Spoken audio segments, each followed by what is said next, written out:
দেখি কি করা যায় তোমার এই ফুল পাতা ফাল্গুনের প্রকৃতি অংশ নিয়ে।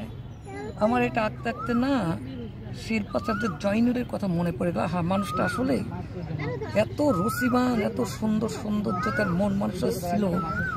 তিনি একটি কথা দুঃখ করে বলতেন, সুন্দর আর সৌন্দর্য এইটার জন্যই সারাটা জীবন এই রুচির একটা সুন্দর রুচির জন্যই এত কিছু তার শিল্প সাধনা ছিল। আঁকতে গেলে কিন্তু ওনার কথাই মনে পড়ে।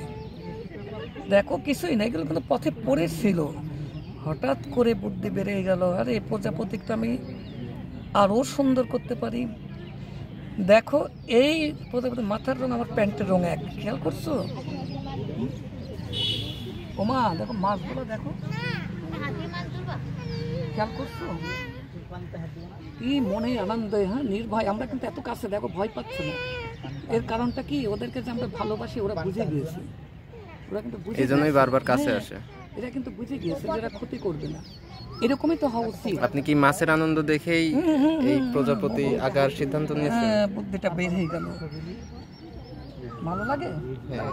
সাদা দেওয়া হয়নি, একটু সাদা দিব না, ওকে একটু কালারফুল করি। প্রজাপতি মানেই তো কালার, ফাল্গুন মানেই তো ফুল পাখি গাছপালা, প্রজাপতি। অথচ দেখো এই গাছগুলো আমরা কেটে কুটে কি ধ্বংস করে ফেলছি চারিদিকে, গাছের সৌন্দর্য।